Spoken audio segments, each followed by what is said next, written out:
So, hello everybody, and welcome to Penny Plone. So, actually, okay, a bit of introduction about who am I. I'm a developer at Abstract. You can see the logo over there. And I'm actually, as I said, more a developer than a designer. And but this talk is a lot about more about design. Of course, design of websites.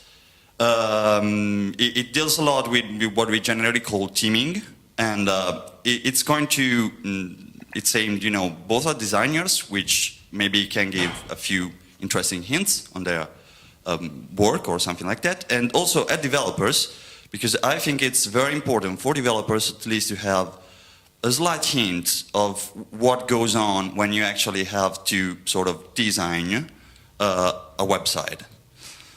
Because a lot of times, being a developer, I've had that moment a lot of times, you wish that the designer actually had a clue about what goes on, like in the background for real. But at some other times, you actually, for the designer, is actually the very same thing. Sometimes he actually wishes that the developer would understand his point. So this talk is sort of bridging the gap between the two things. So let's start out about what is teaming. Teaming, it's, okay, we all have our definitions of teaming, but it's not as precise as it is, because teaming actually means a lot of stuff. It can mean, for example, just adding some decorations, like changing colors, adding some images here and there. It could be something more deep, like changing the structure of a page, which is just a change that's semantically very, very different. Or it could be even modifying the whole of the user experience. The very important thing here is that teaming is not just changing how stuff look, but a lot of times it's also changing how stuff behaves. Because when you give a certain look to something, then the user expects it to behave in a certain way. So it's not just something that's just making something look pretty. So actually, this means that you have to come up with a lot of competency in many different areas. So, for example, to just add decorations, you just need to sort of know CSS. But if you want to alter the structure, you probably have to do a little bit of configuration and use Diazo. If you want to modify the user experience, you have to absolutely know Diazo. But then again, you might also have to know programming, because there are certain things, certain parts where Diazo just doesn't get. So let's now start seeing how actually a design goes, basically. The whole process and how especially it starts. Now, it's very important in design, but that's true for all things, to actually start with starting good. And in design this is even probably more important, because that's going to just have a lot of sort of cascade effects on other stuff. A lot of thought should go into this phase. There are two ways, as I said, to start things, good ways, starting good and starting bad. Let's start from when it is that we are starting with a good thing. The first thing is that you actually have something like, not a full-blown mock-up, but something lighter, like a wireframe.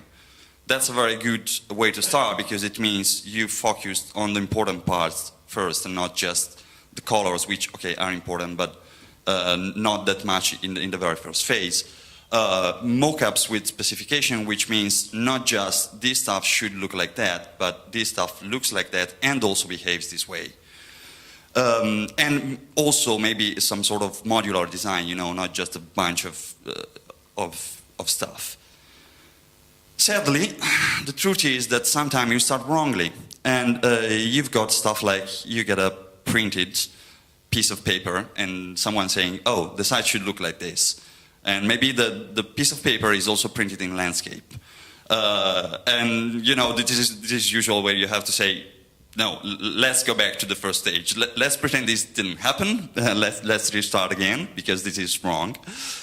The other thing that can actually happen is that there are no specification, and especially there is a sort of no, I call it no patterns, but it's basically, you know, in every design, there should be some sort of regularity so that the user actually feels at home. It shouldn't sort of behave randomly. And a lot, these are, I see it a lot, you know, you sort of get 2 pages mocked up, and the 2 pages don't have anything in common, and that's, or very few parts, and that's totally wrong, because that confuses the user. So, a very important concept when you actually do design, and this is something that designers usually don't get, when you design for a website, you're not designing for print. Therefore, since you know screens are all different sizes, all sort of formats, and everything else, you can't actually use absolute measures. You can't define a design like that. You have to think about proportions between things. And actually, how to lay out proportions is also important, because the first thing you should start sort of measuring and then putting everything else in proportion, it's the font size, which you can totally, or you shouldn't totally control. This is quite important because, for example, fixing a font to a certain dimension in pixel is utterly wrong, especially if then you plan your site to be, you know, usable on an iPad or on mobile phones or something like that. Then after you have your font size, you can map out, which is basically base of your content. You can start mapping out all the rest, starting from the very important thing, which is you know, giving air to your design. So margins and paddings, these are very, very important, and we'll see that later on. So and then you say, oh crap, my phone.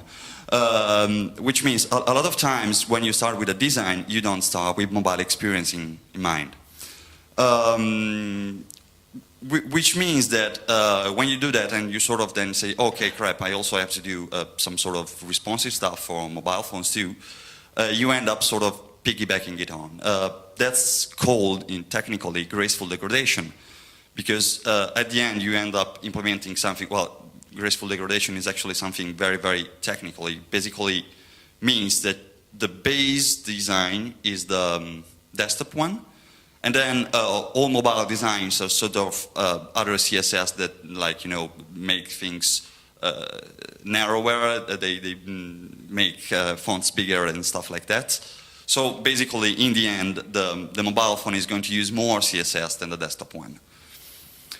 Many say that this is a problem because, of course, you're letting the, you know, the one with the supposedly more flaky connection, which is the phone, to download the most of the resources. Then many have actually advocated progressive enhancement, which is much harder to do because it requires you to, even on the drawing board, to start with the mobile in mind and then progress up to the desktop size. This is actually harder to do. And the fact is, progressive enhancement actually doesn't work because there is this guy which actually made a test and basically realized that nobody actually, no mobile browsers actually look at medium queries when they have to download the CSS. They just download it, and no matter what. And then they of course use the media query, but they download it even if the CSS is not actually meant to be for that size. The other important, very, very important thing is that, of course, you have to design your mobile experience, which means you can just say, oh, okay, we'll start implementing it, and then we'll sort of do some CSS hack to make it responsive. No, it doesn't work that way. So if a website actually has to work on the mobile, it has to be designed for that. Then, okay, the other thing with the layouts is that when you're doing the first design of your website, you should never ever focus on decorations, what we call before decorations, which is like colors and stuff like that. What you have to do is having something that works in black and white and with just text. If it works that way, then it's very easy to add decoration, borders, images, colors, and stuff like that. But if it doesn't work that way, then it's adding colors or images or whatever, it's just adding lipstick to a pig. You know, if it's ugly in the beginning, color isn't going to make it any better. So the first thing you should do is actually play with boxes and say, here I want some content, and here I want a sidebar or something like that. And that is really, if you think it out, half of the design. The rest should actually flow down. So a little bit intro about typography. Okay, typography is quite complicated. A fun fact is actually that in most human crafts, we started out doing stuff that was very basic, and then we progressed up. With typography, we sort of started off really, really great because Gutenberg's Bible is probably one of the best typographed printed stuff out there. And then we sort of never matched again that great start, which is sort of funny. Now, typography is a very complex field. It is even more complex when we are talking about on-screen typography. Especially fonts design for screens is extremely hard. And I won't absolutely treat it right now because it will take me like 5 hours. So what I'm going to focus instead is the other stuff that matters in typography. Because typography isn't just fonts, it's the text as a whole. And text, I mean, besides the fonts, so the black stuff, there is only one thing left if we leave out the fonts, and we're not going to talk about them, and it is a space, literally white space. White space is very, very, very important. Now, let's see actually an example. This is a bad example, as the title says. So this is something you shouldn't do. Now, here there are a lot of errors. For example, very, very cramped text, abuse of justification, because if you actually look, there are like under the second paragraph, near the image, you can see that the text has a lot of space between words. Like there is a very few space between lines and then huge gaps between paragraphs. And this actually doesn't look good, but the fact is this is actually very real because I've seen loads of websites that are done like that. Now, without changing the font, without changing the size, let's look just, just not fucking with interlines and stuff like that. How it looks. Much, much better. This is very important. You can have a very good looking site with something as basic as Helvetica.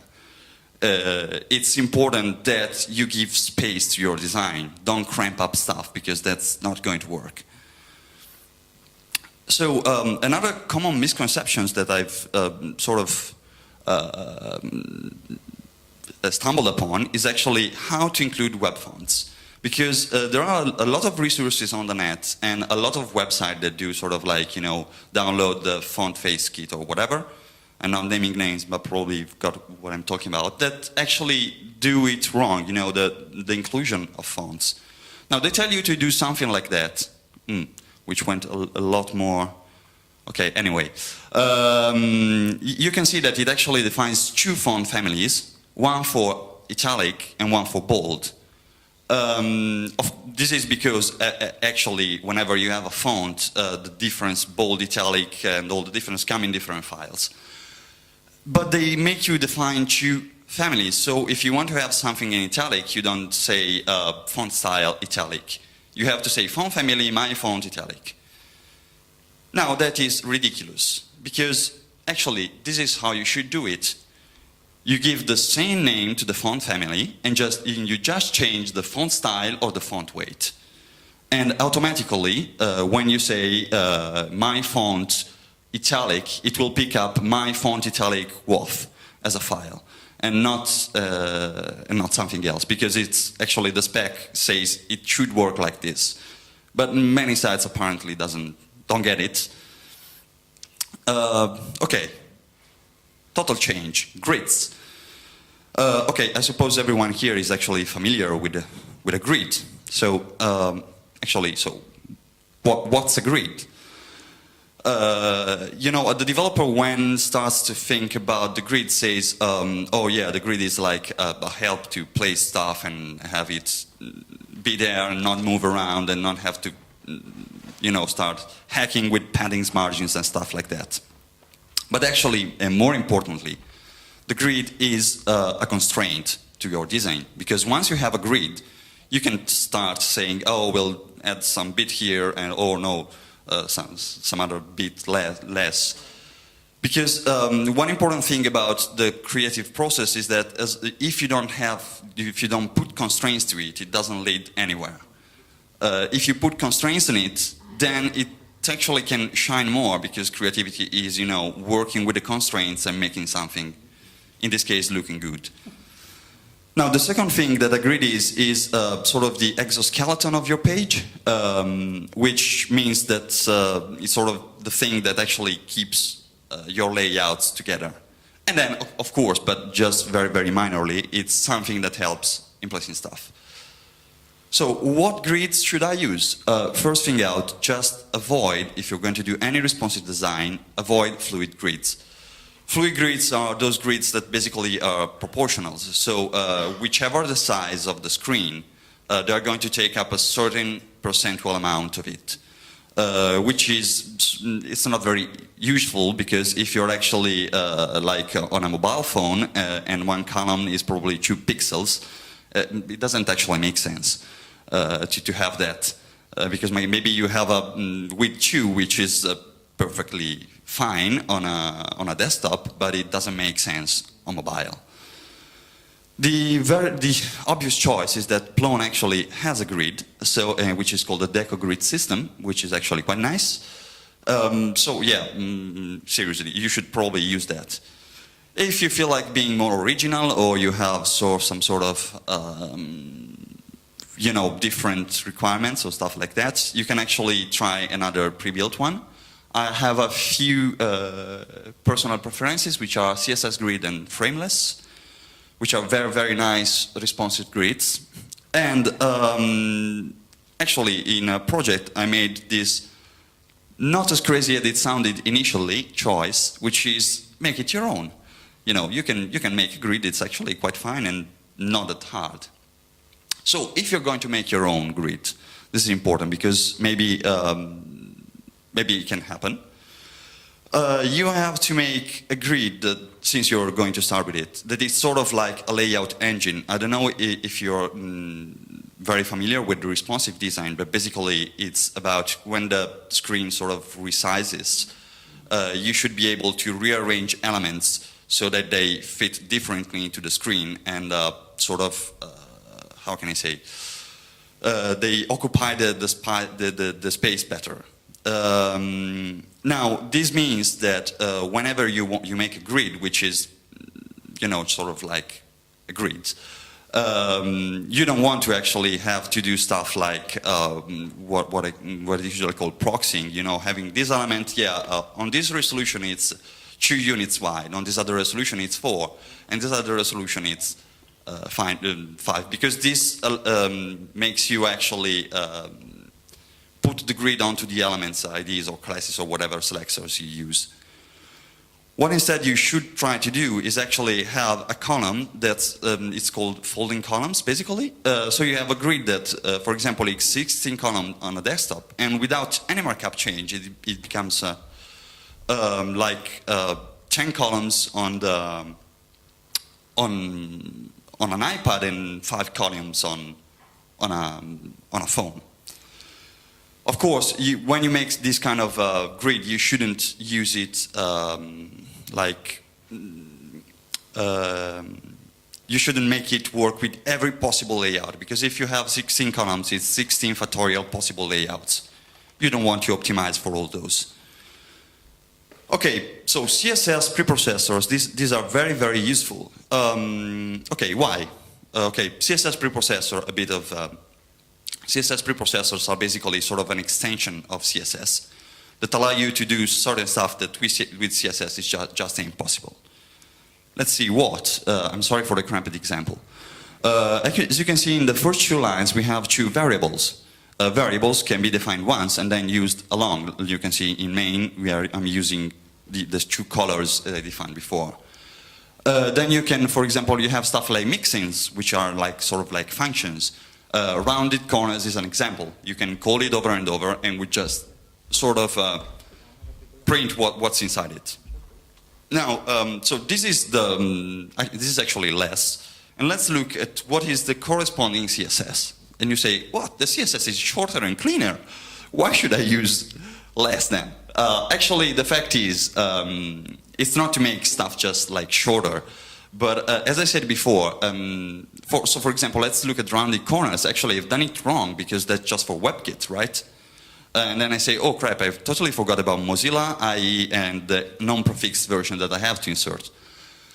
Now, if I had to do it on the CSS, that would be 2 edits at least. And if this was a real file, it's probably like 200 edits. In there, it's just one. The same goes for example, variables. If then I say, oh, this is not the correct thread, then I actually have here to change it in many places. With this, I can change it just once and be sure not to fuck up thing with you know, sort of massive replacements. Another thing that's very useful is for colors. I don't know. This is a question for the audience. Do you know the hexadecimal value of a dark desaturated yellow? No one? No. Great. Actually, the fact is modern browsers have a very more sort of intelligent way to actually express colors, which is hue, saturation, lightness. Basically, you tell the hue, which is sort of the basic tone, then the saturation level, which is how much gray you want in it, and the lightness, which is how going through towards white or black it has to be. So this is actually a dark, desaturated yellow. Sadly, I said modern browsers, so we have these browsers saying, and what about us?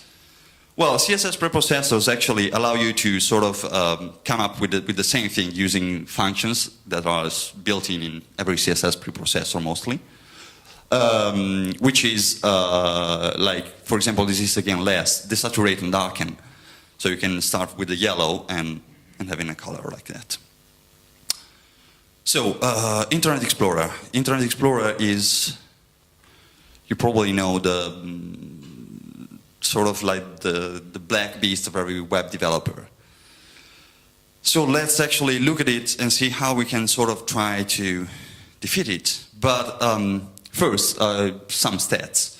So how many people are using IE and which version of it? Because one of the great problems with IE is that people that use it don't use the latest version, or at least a sizable percentage of them.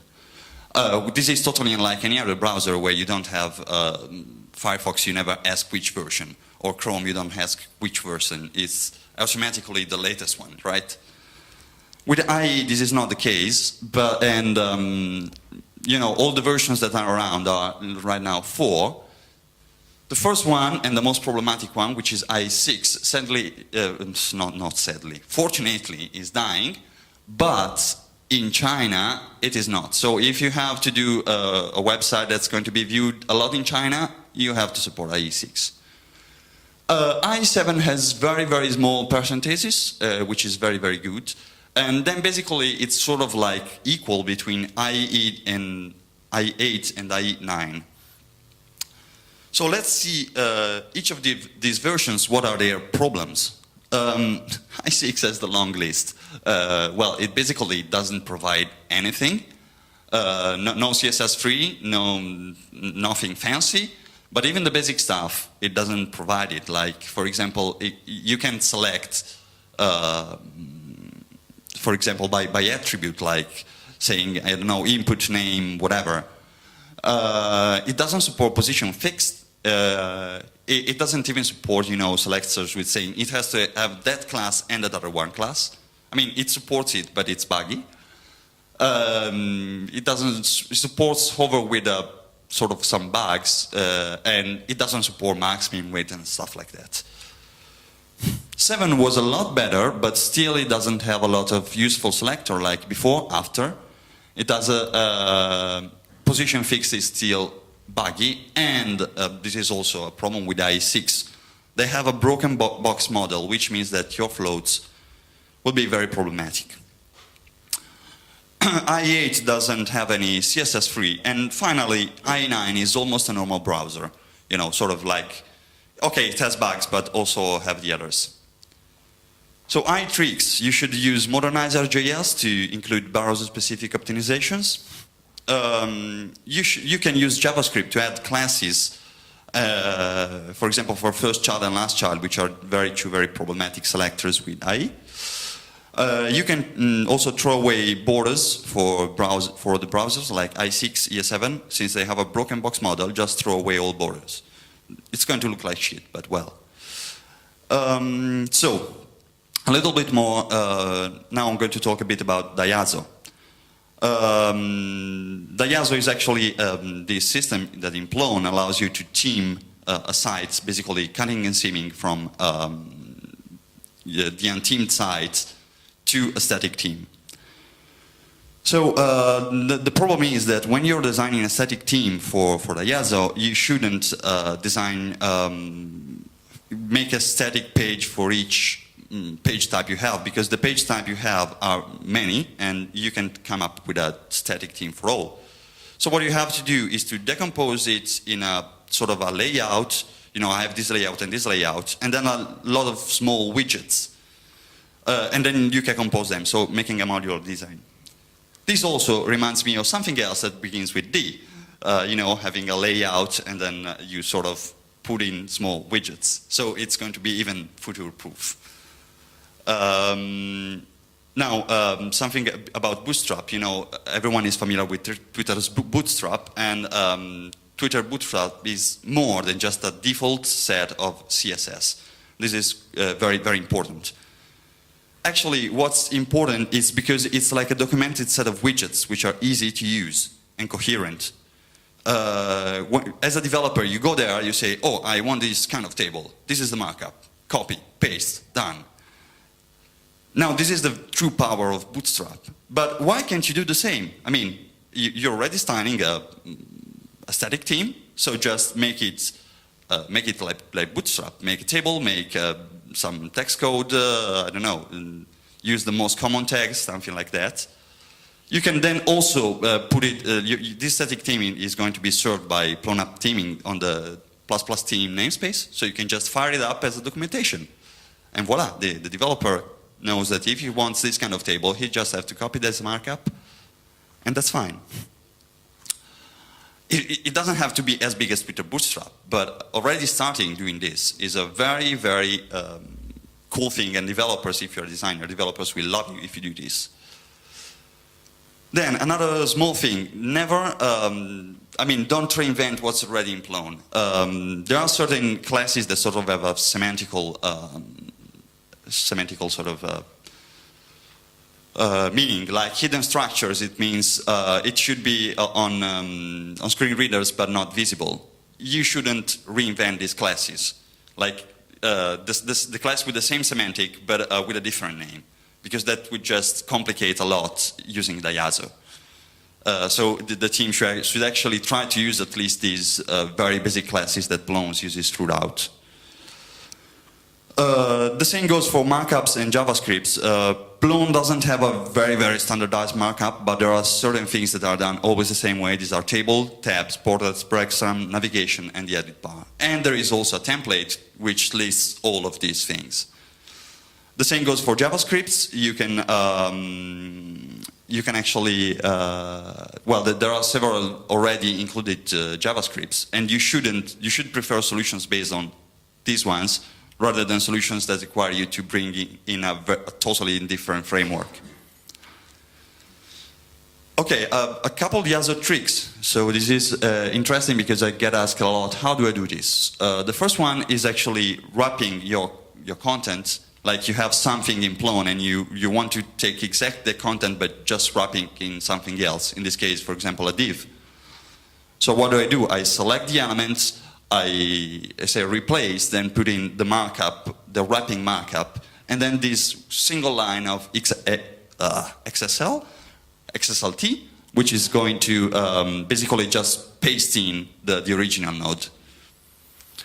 Another thing is actually saying, okay, I have a condition about something, then another condition, and then I want a condition that it's everything that's not the above, that wasn't selected above. So it's like an if, else. This can be done actually only with CSS selectors and if content, because CSS selectors actually, when you use the comma between them, it means or. So it means either foo or bar, the last selector. What I'm saying is, if it's not foo or bar, then do this, which is the final else, basically.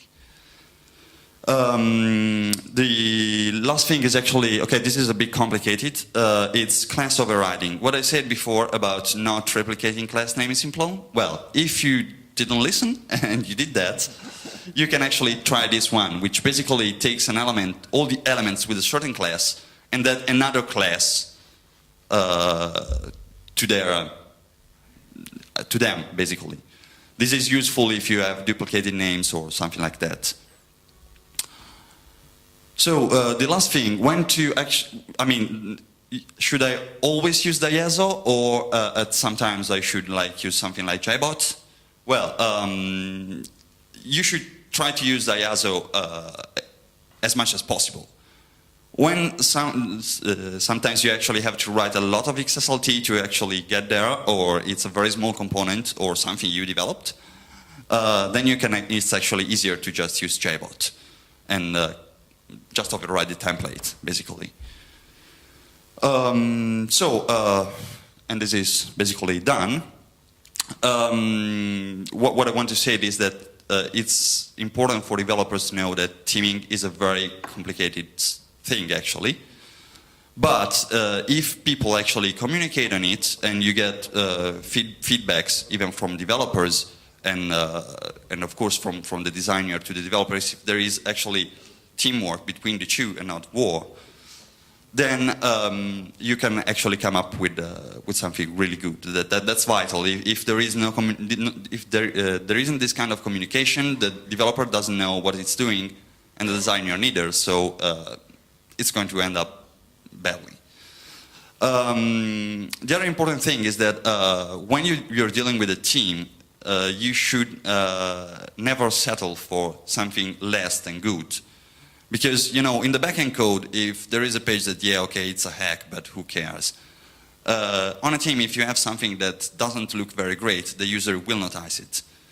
And, you know, the user doesn't know if you've done, you know, very strange monkey patching in the background, as long as it works.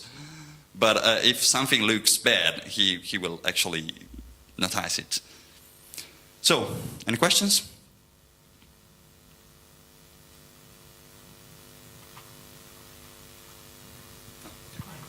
Okay, yeah. Definitely. So you mentioned using jQuery UI. As far as I know, there's some JS No. Bootstrap. Sorry? I think Bootstrap comes with some JS also. That's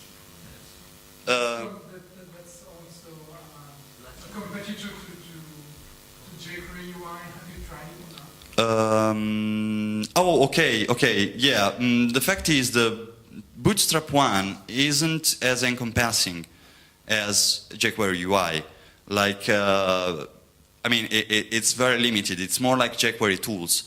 Okay, jQuery UI is actually, it's not even in core Plone, right? Right now it's an add-on. But the problem is that sometimes you're forced to actually bring it in, because what we use in Plone, which is jQuery tools, don't have a lot of stuff that jQuery UI does. And sadly, the Twitter Bootstrap thing, last time I looked, was more like jQuery tools. It had a very few interesting things like pop-ups, I don't remember the rest, accordions, stuff like that. But for example, it had no supports for drag and drop, which is bad, honestly. You should at least have that. And most of the times that when I end up using jQuery UI is because of drag and drop.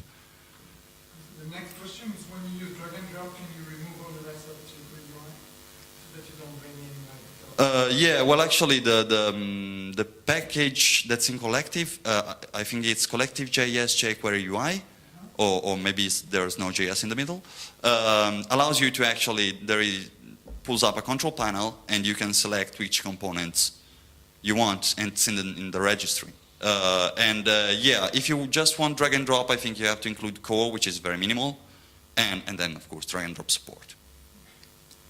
And you can actually, okay, one thing about jQuery UI actually looks very, very ugly if you use the default CSS. But good news is you can throw that away. Actually, throw that away. Don't use it because it looks very badly. The theme roller is a joke. And just, I mean, the markup actually of jQuery UI is very well done. So just theme that because it's easy and it looks much, much better. Perhaps I misunderstood, but in the beginning you say that if you're designing for mobile as well, make sure the page isn't too big. Don't include unnecessary files. Okay, that's a theory, okay? Yeah, okay, that's a theory, but afterwards, in the end, bringing in Bootstrap, one of the disadvantages of Bootstrap is all the files, all the jQuery, all the... Yeah. Okay, the thing is, my point on Bootstrap was not use Bootstrap, but take the sort of the idea behind it. You know, Bootstrap, it's not just because the button looks great. Which, okay, the button looks nice, but it's still the same button. If everyone uses Bootstrap, we're going sites that look exactly the same. Well, the philosophy behind Bootstrap is use it for prototyping, not for... Exactly. Exactly, but then again, if you're a designer and you have to style a page, you can just write down a model like Bootstrap does. You can actually copy the HTML of their documentation and just theme that. Done. You have the very well-documented markup, and the developer knows, I want a table of this kind, I use this markup. I want this kind of button, I use this markup. That's the thing that I, as a developer, find very interesting in Bootstrap, not the style of the button. Sadly, many people actually think, oh, pre-made CSS, yay! That's actually not the way it works. But yeah, the other fact about mobile that you said is that theoretically you shouldn't make the phone download all the files, but sadly that's unavoidable, actually. It is going to download everything, so. Okay. Any more questions? For the IASO rules, do you have any specific example, some code or something that we could see how those IASO rules affect? Yeah, well, actually, some were taken off a customer work, so I don't know if I have it around here, but basically there were sort of more like patterns. I mean, yeah, I probably have, but I don't know how meaningful it is to see the end result, because like wrapping, you can see it on the page as long as you don't look at the markup. But if you want, I can show later the code. Oh, okay. Sorry, but they'll be online. Actually, I'm uploading them to GitHub. This is totally done in CSS and HTML. So I'm going to set up the GitHub pages, so it's going to be there. You can actually even play with the source.